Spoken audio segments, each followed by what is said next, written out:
On this Wednesday episode of the Locked On Texans podcast, Stan Norfleet of 790 joins the show. And we're going to be looking at the cultural impact after year one. Let's go!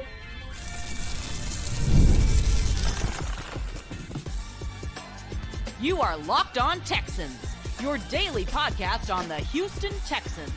Part of the Locked On Podcast Network, your team every day. Wake them up! Wake them up! Wake them up! Wake them up, Texans fans. Welcome to this Wednesday episode of the Locked On Texans podcast, a part of the Locked On Podcast Network, your team every day. Thank you to all of our first-time listeners and viewers. Come on in, sit down, have a cup of tea, cup of coffee for the morning time. Please subscribe, like, and comment to the Locked On Texans podcast on YouTube and wherever you get your podcasts. And thank you to all of our returning listeners, second, third, fourth, fifth, 500th time coming back. We appreciate it. Y'all know we do. We love y'all. But thank you for coming back to the Locked On Texans podcast. I'm your Texans football analyst, John Some Sports Guy Hickman. On the other side of the screen, the man with the plan, press conference player, a partner, Texas Credential Media member, Sports Illustrated's own Cody Davis. Fun show today. A first-time guest, one of my favorite people in sports media right now in the city of Houston. Stan Norfleet will be joining the show 7:90 a.m. Make sure you guys go check out his show up next with Chris Gordy on 790 from 10 to noon. But we'll be talking Texans football, right? That'll be fun. But before we talk to Stan and hear from Stan, we're going to be looking at the cultural impact after year. Today's episode is brought to you by LinkedIn. LinkedIn Jobs helps you find qualified candidates you want to talk to faster and for free. Post your job for free at linkedin.com/lockedon. That's linkedin.com/lockedon to post your job for free. Terms and conditions apply. Cody, I like this conversation.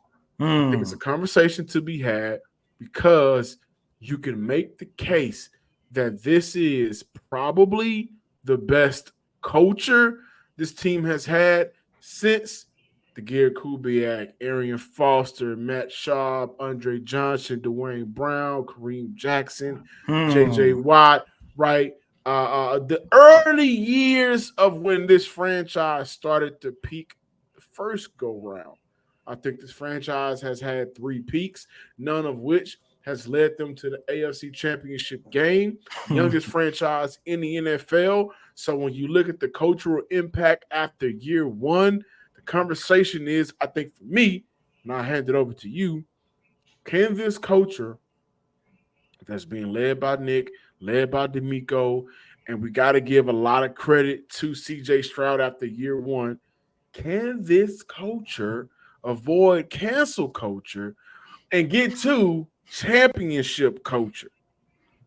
I think so. And a part of the reason why you go from, like you say, cancel culture, and I'm going to take that as resetting in the next couple of years if all of this does not work out, to championship culture, is part of the reason why you actually have an opportunity to bring in some quality and vital players to this organization. John, this is something that you and I and a lot of people in Houston sports media has been talking about, you know, the excitement of going into this offseason, seeing whether or not you will have an opportunity to bring this high-profile player in, to bring that high-profile player in. Because on the outside looking in, we all know the story. We heard the story. Probably ever since, coming out of the bye week, people started looking at the Houston Texans and thinking to themselves, you know, man, the Texans starting to look kind of good. You know, they definitely got something brewing. And, you know, the success that they had on the field was one part of the story, i.e., John, that wasn't the biggest takeaway for me in terms of the Texans culture, because look, you said that this team has had 3 peaks. You already mentioned the first peak. I would consider, you know, this up and coming peak that we are experiencing right now with CJ and DeMeco and Will Anderson Jr. I would consider this the 3rd peak. However, peak number 2, they had quarterback number 4. That was a peak within itself, John, but they had success on the field but it was the off the field stuff in terms of not having a very favorable head coach, in terms of it didn't seem like you had ownership really buy all the way in. John, you and I talked a lot throughout this offseason. We talked and had fun of, that era of Deshaun and D-Hop and all them. It seems like that was one of the eras where they was like missing something. Either you didn't have the coach, you didn't have the play caller, you didn't have something. However, this is the first time. Oh, go ahead. No, I wanted to add to that. Even if they had the players, the culture itself, locker room culture. I mean, the following of players. I mean, we could get into it all day. It wasn't a great locker room in terms of cleanliness, I guess. I don't know, but it was. I would probably say compared to frat house. Compared to a team that wants to win championships, that could potentially win championships, and that's where I was going. Like I said, they had some success on the field, but it was the off the field stuff that people was like, no, I'm gonna still keep my distance away from the Houston Texans, as free agents and stuff. But this was the first time, a lot of us was like, man, I cannot wait to see what this positive impact is going to have for the Houston Texans as they build throughout the offseason. And Monday, we had an opportunity to hear from Will Anderson Jr. And guys, I promise you, we're going to break down everything that he had to say at his press conference. We're going to do that tomorrow, John. But there's one thing I really wanted to touch on. Will Anderson Jr. said at the Pro Bowl, and CJ said the same thing, that they had so many players asking them about the culture of the Houston Texans. Yeah, it was a lot at the Pro Bowl, man. It was a lot of guys like, yeah, tell them I'm trying to come over there. Like, tell DeMeco I'm loving what I'm saying, but I'm like, Texas ain't for everybody, man. It's just it's a different type of DNA you have to have to play here, man. It's a different type of character you have to have. And you just got to love football, man. And I think, the front office and coach, they do a really good job of choosing the guys that they want to be in here that, can help change the culture and help keep uplifting the culture and, being a positive impact, not only on the building, but in the locker room as well. I do love the fact how Will Anderson Jr. did say, look, the Texans culture isn't for everybody.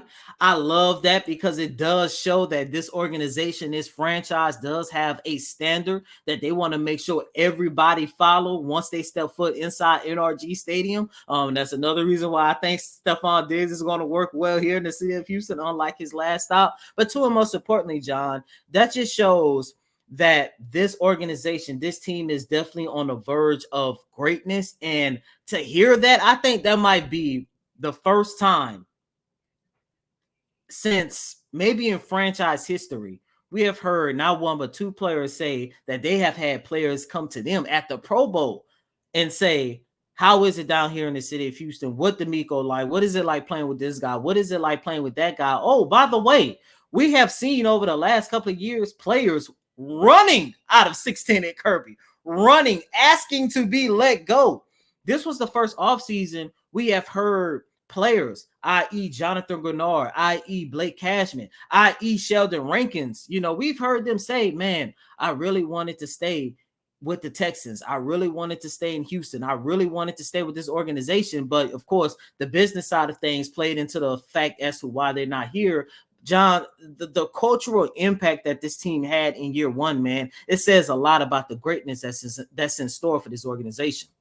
Cody, you hit everything on the nail. Literally every point you hit on the nail. And I think what really, and correct me if I'm wrong, but what really caps it all off is CJ Stroud. I mean, I think that when it was Deshaun, and I know a lot of y'all may not want to hear this name, but when it was Deshaun, before all of the outside noise, I don't think they did a good job of building around this team. No, they didn't. And his last active season as a Texan, they got rid of everybody. So, clearly, when you look at culture-wise, it was a mess. And we remember this is around the time the late Bob McNair passed away. Jack Easterby comes into the fold. There's a lot of internal things. People are getting fired. This is all pre-allegations. this is a lot going on. Then the allegations come out, but before the allegations, this franchise did not do a great job of making sure that we got the necessary talent to compete with the Kansas City Chiefs. And again, they competed with them. They lost their game. They blew a lead. I understand it. But you go into that next year with a playoff win under your belt. That offseason, you get rid of DeAndre Hopkins and did not get anything in return for him. You bring in David Johnson. You do not upgrade the running back position. What I'm getting at is, in the past, it was, man, Houston may do something, but their quarterback is Matt Schaub in peak one. I mean, that was probably the most complete team in NFL history in Texans history to that point. Under Deshaun, they got the quarterback, but everything else is a disaster.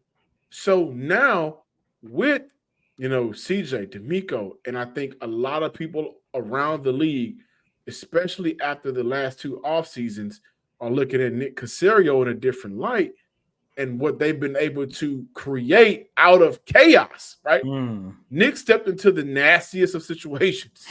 So he created something that could be sustainable out of chaos, culture-wise, as a football player, as some of the guys around the league that may have been in the league for a while and they want to get that ring, or some of the young guys around the league that may want to be around a quarterback like CJ, around a head coach like DeMeco Ryans, who may be one of the more relatable coaches in the NFL. He just retired 10 years ago, 10, 12 years ago, not that long ago, right? You look at what they've been able to put together, front office, coaching staff, on the field, those building blocks have all played a factor into why this culture is outstanding right now. You can attach, they got to get it done for another season, of course, but you can attach winning culture. You can attach a culture of one thing that DeMeco Ryans has always said: men that love their families, that take care of this, that take care of that, grown men. So when I look at the culture-wise, I think it's led by, on three different levels, men that has one thing in mind: championship, no ego, and getting it done the right way. And I think that's why this coach is great. Will Anderson should be added to that as well, the young buck. After year one, I wouldn't be surprised if we don't see more marquee players in years to come wanting to come to Houston. Hey, when you're hiring for your small business, do yourself a favor, because I know you want to find qualified candidates, quality professionals that are right for the role. Go ahead and check out LinkedIn Jobs. LinkedIn Jobs has all of the tools you need to find the right professionals for your team faster and for free. LinkedIn isn't just another job board. LinkedIn helps you find and hire professionals you can't find anywhere else, even those who aren't actively searching for a new job, but might be open to the perfect role. We've all been there. So as an employer or employee, may not be out there looking, but you're always looking. And this is where LinkedIn can play a huge factor. In a given month, over 70% of LinkedIn users don't visit other leading job sites. So if you're not looking on LinkedIn, you're looking in the wrong place. On LinkedIn, 86% of small businesses get a qualified candidate within 24 hours. Hire professionals like a professional on LinkedIn. Post your job for free at linkedin.com/lockedonnfl. That's linkedin.com/lockedonnfl to post your job for free. Terms and conditions apply. Welcome back, Locked On Texans listeners and viewers. As promised, this is our first time having him on the show. So if y'all are watching or listening, please give a round of applause to somebody I really do like in this sports business in the city of Houston, Stan Northfleet of 790. Welcome to the Locked On Texans podcast. I know it's your first time. Welcome on to the show, brother. Appreciate it, man. Hope everybody's had a fantastic day. And John, a lot of respect for what you do, brother. So certainly blessed and fortunate to be here. And let's do what I love to do the most. Let's talk some ball. Let's talk ball, and let's kick it off the right way. How would you grade the Houston Texans overall offseason a week before the NFL draft? Interesting. I would bring that grade in at about an A. I think there are really only two things that could push that to A+. I would say I'm a little concerned about the defensive interior. You know, you lose Rankins and you lose Malik Collins in terms of trade and free agency, respectively. And I go, okay, there's some names I recognize in there, Mario Edwards Jr. and Fadakasi coming over from Jacksonville. Of course, DeMeco Autry is kind of a tweener. Tim Settle Jr. is another guy that comes over with some experience. And then you still have Khalil Davis and Kurt Hinish there, who we remember from a season ago. I don't love it, but I think if you throw enough bodies at it, and who knows, maybe even adding another young player, I think about, we know Tavondre Sweat is dealing with some things. Maybe he falls, unfortunately for him, or Chris Jenkins coming out of Michigan, a young prospect on the interior. Maybe that's the way they go with pick 42 or pick 59 in the second round. The other thing for me that would keep them from getting an A+, would be that cornerback position opposite of Derek Stingley. Yeah. You know, I was in Charlotte covering C.J. Henderson when the Panthers made the move to bring him over from Jacksonville, where things got a little dicey, a la Stephon Diggs for different reasons. But it's like, okay, there's something there, but that's not a guy that's going to start for you every game, I don't believe. We all saw Jeff Okudah when he was at Ohio State. He's a guy that's just been injured, and he has bounced around to a couple teams now. So those two specific areas, I think, would keep me from giving them an A+. But in terms of upside and depth from a defensive line standpoint, I'm okay with that. And we know the highlights, the Danielle Hunter, the Stephon Diggs, the Joe Mixon, all of that checks A+ for me. You know, before I really move on to asking you about Will Anderson and what he mentioned about players wanting to come to Houston, you mentioned something, the depth that this team has. I think that at the cornerback position, also at the D tackle position, it's there, right? I mean, Fadakasi, one of my favorite players on this team, Khalil Davis, even at the cornerback position, Okudah, who I think will, compete to be this team starting opposite side of Derek Stingley, the starting cornerback, Henderson, and the potential 2 former first-round overall picks, draft picks. But I do think that when you look at how this team is set up, it does seem like they are a impactful player or two away at certain positions like D tackle, like cornerback. And I even would go to the safety unit, which is where I think Houston needs a big upgrade right now. I really do think they need to upgrade and bring in a single high safety that can cover from hash to hash and allow Jalen Petrie to kind of be that player that we know he can be around the LOS, the line of scrimmage. Do you think that this is the draft for Houston to where they can say we kind of got all of our ducks in a row? Yeah. And I'm getting ahead with the draft questions, but we got our ducks in a row. The draft is where we can kind of fill in some of those voids that we can really complete this team with.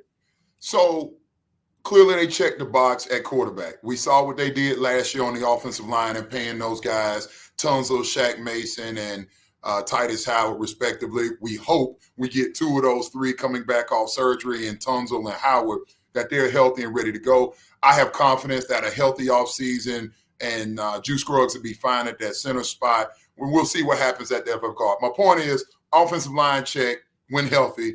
Clearly, C.J. Stroud check. Nico breakout year. You get Tank back healthy.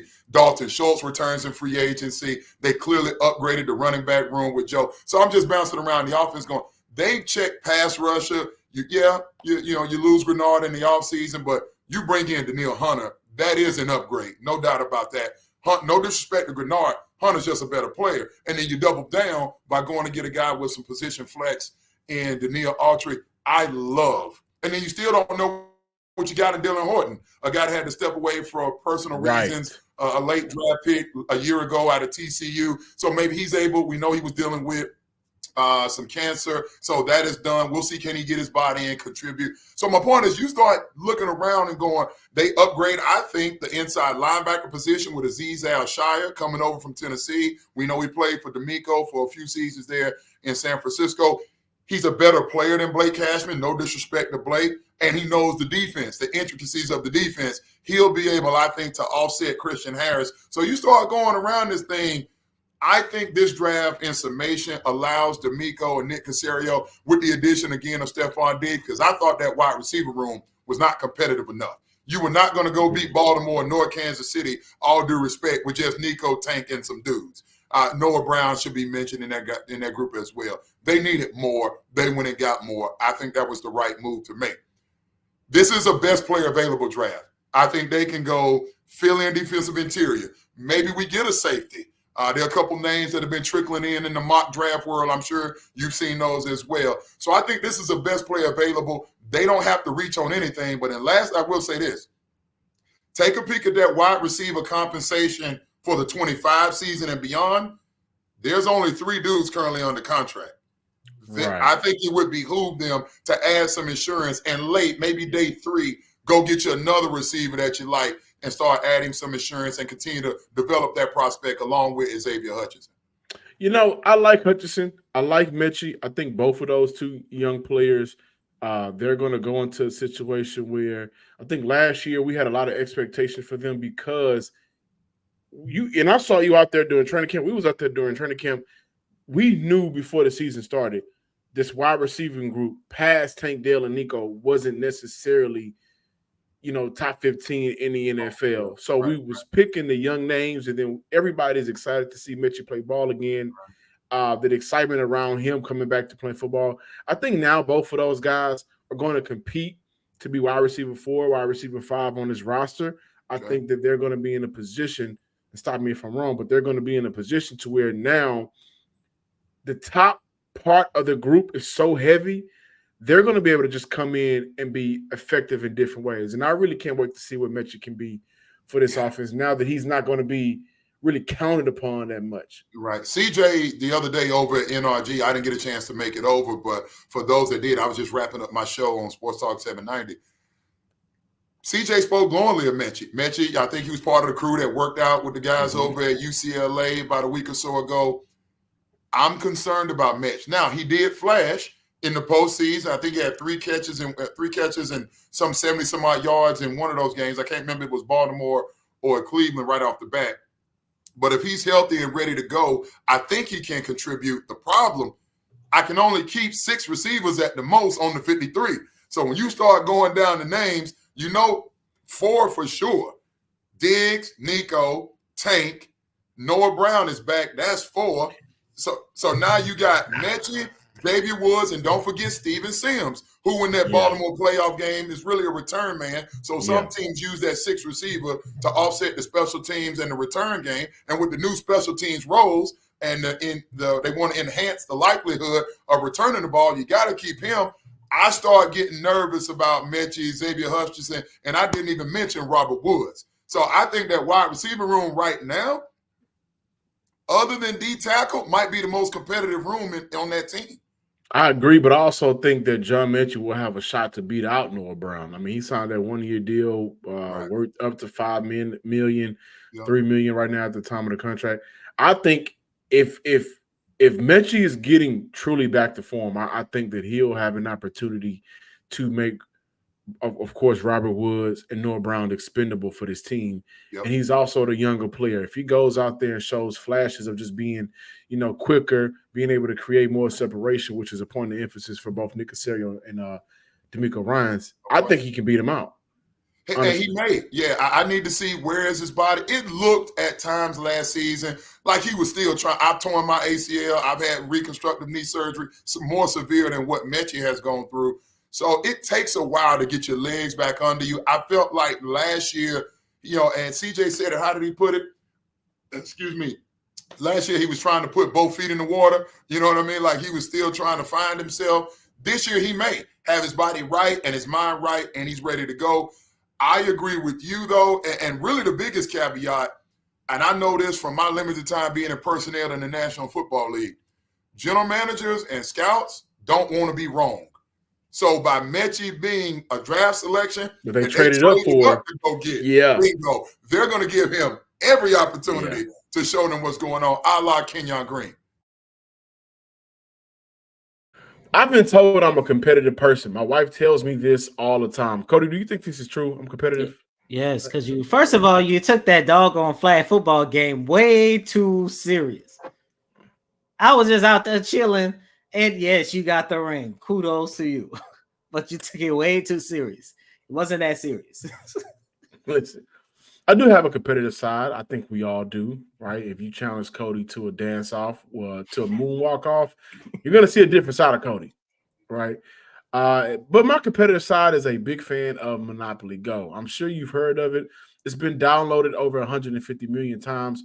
It's a great twist on Monopoly where you play on not one, but hundreds of Monopoly boards in crazy locations, building up amazing sites that bring you big money.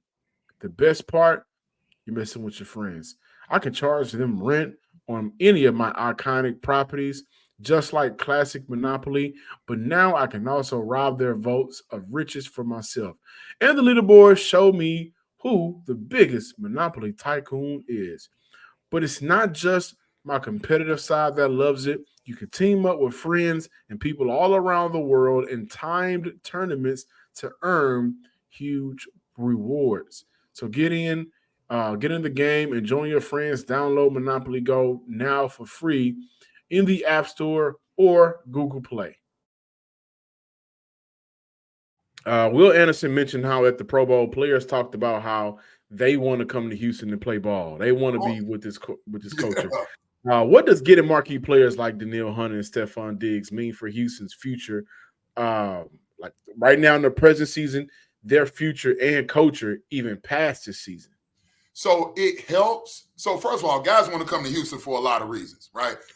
This is the best city in the world. Between both coasts, the weather, the state income tax. We talk about that. Whenever the players do their rankings of facilities and overall, like what resources that are available to you, the training staff, all of those things. The Texans always check, at least in recent memory, they check top half in the league, top third in the league, I should say. So that's not going to be the issue. Clearly, living in a diverse marketplace like Houston, you got young guys. They want to move around a little bit. Houston's going to give you all the opportunities to do that. But DeMeco brings in a very different dynamic. DeMeco brings in a level of structure, a level of fairness and consistency. And I use the term on my show. Some people don't get into the whole church thing and, the faith-based approach. It means a lot. It works for them. I can't tell everybody what to believe in. I can tell you that I'm Team Christ, but what DeMeco is selling is in lockstep with CJ. It appears to be in lockstep with Caserio, and the other guys are buying in. So that messaging is going to permeate across the league. And guys are going to go on like, yeah, if it's between Houston and somebody else and it's relatively close, yeah, I want to come play with a guy that allows C.J. Stroud to have a voice. If you remember back during the season when C.J. was like, and I paraphrase, let me cut loose a little bit. Like it's too many, if this, then that. Let me play a little bit more free. And so hats off to DeMeco and Bobby Slowick. They allowed C.J. to do that. And so you get enough guys singing the praises. DeMeco doesn't appear to be stringent on social media, holding guys down and things like that. So there is now don't get it twisted. From what I've been told, DeMeco's a little old school now, and I've talked to Coach about this. DeMeco believes in practicing now. You're going to practice when you play in Houston. You're going to practice. Yeah, this is no cupcake ride. We're going to get after it. We're going to put these shoulder pads on, and you're going to fly around because he wants to play with it. Right when he says swarm, there's a level of physicality that he believes in. But in terms of taking care of your body, getting you off your feet, let's get to our work. Let's be efficient. Let's be creative. Let's be fun. Let's fly around and make plays. All of that stuff. This won't be the first and last. And when you get ballers like Diggs, like Joe Mixon, like Dalton Schultz coming back, Joe Mixon, I said, of course, Diggs, you start getting guys like that, guys around the league, Danielle Hunter, guys going to say, okay, they got something going on in Houston. I'm going to go there. I think when I look at DeMeco, outside looking in and somewhat, half a foot in and, with the Houston Texans covering them, right. I think DeMeco is a perfect balance of like old school, new school. Yep. He's new school enough he just retired, a decade ago. Right. And a lot of players, when they meet him or when they talk to him or when they're around him or when they're coached by him, they pretty much say the same thing. He looks like he can still play. And that resonates a lot with guys. And it's not just the physical.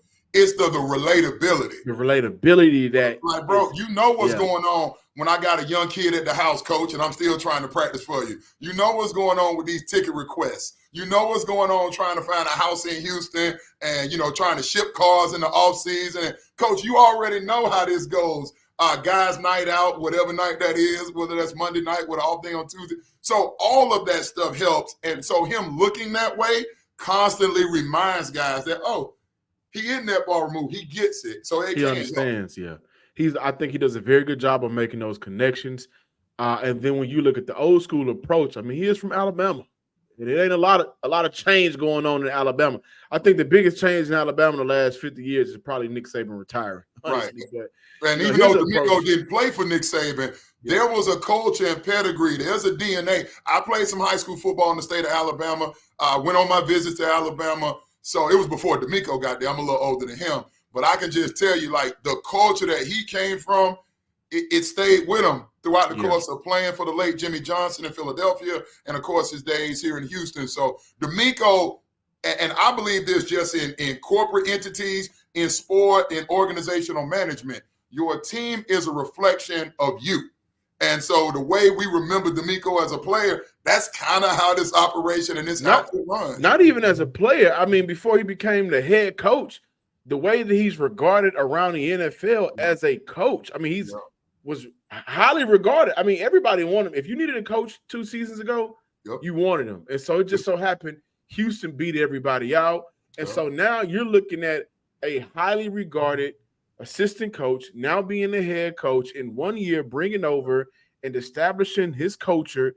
And now we're looking at the Houston Texans, which for 3 seasons were lowly regarded. I mean, that's probably not how to say it, but it was a train wreck now. It was a train wreck. And I'm coming from the East Coast, and just the belief on the East Coast, John, sorry to interrupt you, man, wasn't nobody believing in Houston like that. Nobody. We were like, man, what have they done? Nobody believed in the Houston Texans. Nobody believed in the coach. Nobody believed in DeMeco, in Nick Caserio. But in 1 year, he was able to come in and establish that. And so you just look at how impactful that is. I want to end off with this. Is Houston now in championship or bust conversation? And what's your thoughts about DeMeco Ryans and your confidence level in him as a head coach to lead this team to the Super Bowl? I've been very adamant about this on my show Next Up on Sports Talk 790 from 10 a.m. to noon with my radio partner, Chris Gordon. Locked On. Listen, yeah, he is part of the Locked On family, Locked On SEC. We talk a lot of SEC on that station. DeMeco understands, he and Caserio both. I thought it would be prudent and wise of them coming into last season. Damn, excuse my language, trying to build and do all those things. You got to go win some football games. So when you started looking where they started putting money and the guys that they were signing in free agency and being aggressive and going up to get Will Anderson Jr. in the draft, you can build, but you know what the best pillar of building a healthy organization and culture? The best pillar is winning. So it was incumbent upon them to go win some bleeping games. And that's what they did. So I think the greatest tool in the toolbox of DeMeco is that they won a playoff game in year 1. And they were competitive with Baltimore for a half on the road in year 1. And they're this close. They're 2 quarters away from playing in the AFC title game. That is the biggest, I would say, feather in his cap. He has shown them that swarm equals wins. And if we win, we all get paid, which are the 2 things that guys want to do. C.J. Stroud is banging the drum on the offensive side. You also got guys like Will Anderson Jr., Jimmy Ward, and others now, Azeez Al-Shire coming over. He's got enough foot soldiers banging that drum, and they've now seen the proof is in the pudding. I also believe this. If the Texans are every move they make, their goal should be beating Kansas City. Now, I get pushback for some of the guys around here saying, well, what about your division? No. Correct me if I'm wrong. Kansas City has been in the AFC Championship game every year Mahomes has been a starter. What's that, 6 years in a row now? They're sitting on top of the hill. If you're building a team just to win your division, you're cutting yourself short. How do I go chase down Pat Mahomes? How do I create issues? How do I pass protect against Chris Jones? Because if you can do that against Kansas City, then the Baltimores and the LA Chargers and the Cincinnati Bengals, you'll take care of those teams along the way. The goal should be, especially while CJ is on a rookie deal, we're trying to get there now. And the Cincinnati Bengals proved that you can do it in the second year of the guy when you have it.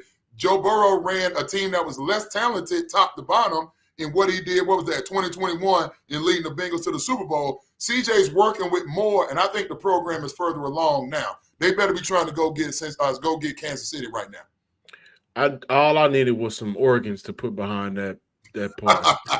Church. and collection plate going around. Stan Norfleet of 790.